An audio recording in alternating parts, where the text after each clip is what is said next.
हरे कृष्णा। सभी का स्वागत है। भगवत गीता का सुंदर पाठ चल रहा है। श्री कृष्ण हमें दिव्य ज्ञान दे रही हैं। अध्याय नंबर 6 और जिसका शीर्षक है ध्यान योग। भगवान हमें ध्यान योग सिखा रहे हैं, लेकिन ध्यान योग की हेल्प से हमें भगवान भक्ति करना बता रहे हैं कि भक्ति कैसे करनी चाहिए।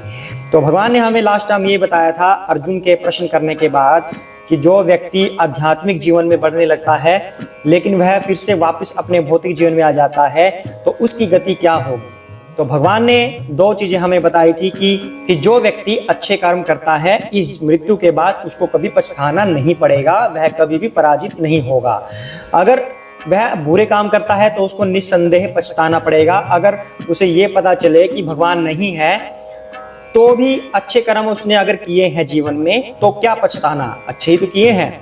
लेकिन अगर उसने बुरे कर्म किए पूरा जीवन और बाद में पता चले कि कृष्ण है, भगवान है, यमराज भी हैं, तब उसके ऊपर क्या बीतेगी कि मैंने तो पूरा जन्म बुरे कार्य किए थे, अब मैं कहाँ जाऊँ। तो इस तरह का इंसान के अंदर भाव होता है। भगवान कहते हैं कि हमेशा अच्छे कार्य करने चाहिए। दूसरा, भक्ति के अंदर अगर वह लगता है, चाहे अगर वो थोड़ी भक्ति करता है तो धनवान परिवार में जन्म लेगा, ज्यादा भक्ति कर लेता है तो वह भक्त परिवार में जन्म लेगा। इस तरह भगवान अर्जुन के प्रश्नों का उत्तर दे रही हैं।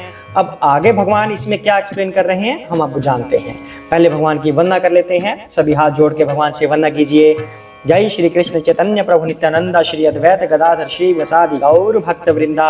हरे कृष्ण कृष्ण कृष्ण हरे हरे, हरे राम राम राम हरे हरे। ओम ज्ञानतिमिरान्धस्य ज्ञानाञ्जनशलाकया चक्षुरुन्मीलितं येन तस्मै श्रीगुरवे नमः।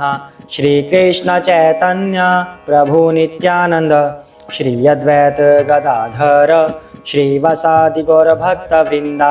हरे कृष्ण कृष्ण कृष्ण हरे हरे, हरे राम राम राम हरे हरे।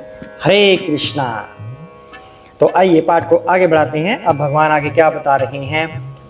श्लोक नंबर 40 और श्लोक नंबर 41 अध्याय 6 का हम कल कर चुके हैं। अब आज करते हैं श्लोक नंबर 42। अथवा योगी नामेव कुले भवति धीमताम् एतद्धि दुर्लभतरं लोके जन्मयतीदृशम्। हरे कृष्णा। तो भगवान ने ये कहा था कि व्यक्ति अनेकों अनेक वर्षों तक भोग करने के बाद, अच्छे कुलों में भोग करने के बाद फिर से जन्म लेता है, या तो भक्त परिवार में जन्म लेता है या फिर वो धनवान परिवार में जन्म लेता है। अब भगवान कह रहे हैं अथवा यदि दीर्घ काल तक योग करने के बाद असफल रहे तो ऐसे योगियों के कुल में जन्म लेता है जो अति बुद्धिमान है। निश्चय ही इस संसार में ऐसा जन्म दुर्लभ है। हरे कृष्णा। तो पहले भगवान ने बताया कि जिसकी भक्ति थोड़ी सी हुई है, 10-20% हुई है, वह तो धनवान बन जाएगा नेक्स्ट बर्थ में, और जिसकी थोड़ी ज़्यादा हुई है, मान लो 60-70-75% हो गई है, वो भक्त परिवार में जन्म लेता है, सदाचारी पुरुषों के परिवार में जन्म लेता है। अब भगवान कह रहे हैं जिसने बहुत लंबी भक्ति की है, जिसकी पूरी नहीं हुई है पर लंबी भक्ति करने के बाद वो असफल हुआ है, यानी कि 90% तक वो पहुंच गया था, फिर वो वापसी आ गया। मतलब 90% तक भक्ति करने के बाद उसे लगा कि पता नहीं भक्ति करनी है या नहीं करनी है, मैं तो माया में ठीक था, भोग कर रहा था, कुछ भी सोच के वह वापस मुड़ गया। तब उसकी क्या गति होगी, उसकी भगवान बता रहे हैं कि वह ऐसे कुल में जन्म लेगा जहां पर महान योगी होते हैं, महान भक्त होते हैं, जो अति बुद्धिमान होते हैं। ऐसा जन्म मिलना किसी के लिए भी बड़ा दुर्लभ है। उसको इतना अच्छा परिवार मिल जाता है, या परिवार से भी ज्यादा बढ़कर उसको उसकी संगति ऐसी हो जाती है, महान योगियों वाली, महान भक्तों वाली उसकी संगति हो जाती है। ऐसा जन्म वो जीता है जिसमें जो थोड़ा सा 10% रह गया उसको वो पूरा कर सके भक्ति में। आगे भगवान क्या बता रहे हैं, इसको थोड़ा सा और एक्सप्लेन कर रहे हैं भगवान। तत्र तं बुद्धि संयोगम लभते पूर्वदेहिकं यत्ते च ततः भूयः संसिद्धौ कुरुनंदन। हरे कृष्णा। हे कुरुनंदन, ऐसा जन्म पाकर वह अपने पूर्व जन्म की दैवी चेतना को पुनः प्राप्त करता है और पूर्ण सफलता प्राप्त करने के उद्देश्य से वह आगे उन्नति करने का प्रयास करता है। हरे कृष्णा। मतलब जिस व्यक्ति ने 90% तक भक्ति कर ली थी, एक आइडिया होता है इस फिगर का, एग्जैक्ट नहीं होता कि 90% ही की, मतलब आइडिया होता है कि बहुत ज्यादा भक्ति की, थोड़ा सा बच गया था, तो उसकी गति भगवान बता रहे हैं कि या तो वह इतने बड़े बड़े योगी पुरुषों के यहाँ पर जन्म लेगा या उनकी संगति में रहेगा, जो किसी के लिए भी दुर्लभ है ऐसा जन्म पाना। बहुत ही बुद्धिमान लोगों के बीच में रहेगा, जहां पर उसका जो थोड़ा सा परसेंटेज रह गया था भक्ति का, उसे बड़े आराम से पूरा कर लेगा। तो भगवान कहते हैं कि वह अपने पूर्व जन्म की दैवी चेतना को प्राप्त करके आगे बढ़ता है। क्या मतलब हुआ इस बात का कि जहां से उसने भक्ति छोड़ी थी, 90 पे छोड़ी थी, तो वहां से चलकर ही वह अपना 100% कर लेगा, उसे जीरो से स्टार्टिंग नहीं करनी पड़ेगी।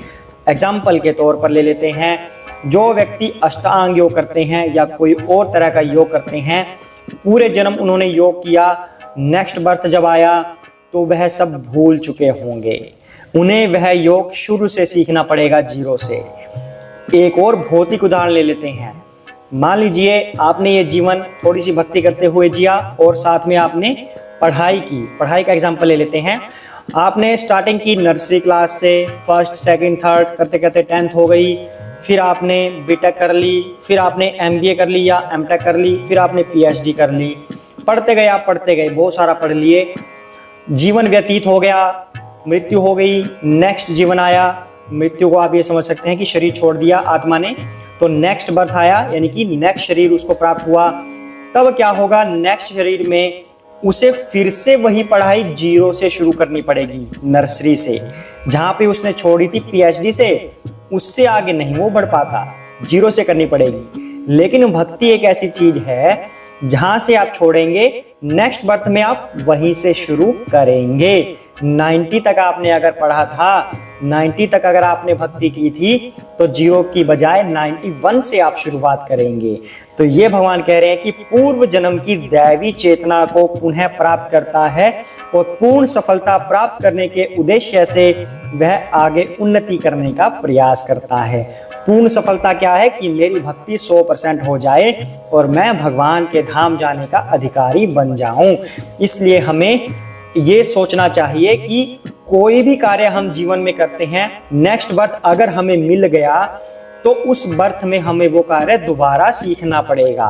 लेकिन अगर हम भक्ति करते हैं, थोड़ी सी भी करते हैं, तो नेक्स्ट बर्थ में उतनी भक्ति तो हमें याद रहेगी ही रहेगी। मान लो इस जीवन में हमने भगवत गीता पढ़ी, भागवतम पढ़ी, बहुत अच्छे से समझा, तो नेक्स्ट बर्थ में आपको ये भगवत गीता और भागवतम दोबारा पढ़ने की आवश्यकता नहीं रहेगी, सीखने के पर्पज से।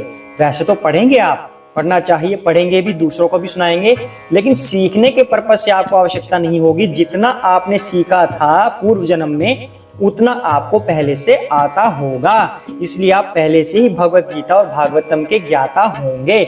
इसलिए हमें हमेशा भक्ति रत रहना चाहिए, ताकि हमारा अगला जन्म बिल्कुल सरल हो जाए, भक्तों वाला जीवन हमारा हो, कि जो थोड़ा सा बचा था वह भी पूरा हो जाए। उससे भी बढ़िया क्या है कि हम 100% इसी जन्म में अपना पूर्ण करने का प्रयास करें, ताकि हमेशा हमेशा के लिए हम भगवत धाम चले जाएं, मृत्यु से हमारा सामना दोबारा ना हो। हरे कृष्णा। तो आज के लिए इतना ही करते हैं, सभी साथ में बोलेंगे जय श्री कृष्ण चैतन्य प्रभु नित्यानंदा श्री अद्वैत गदाधर श्री वसादि गौर भक्त वृंदा। हरे कृष्ण कृष्ण कृष्ण हरे हरे, हरे राम राम राम हरे हरे। हरे कृष्णा।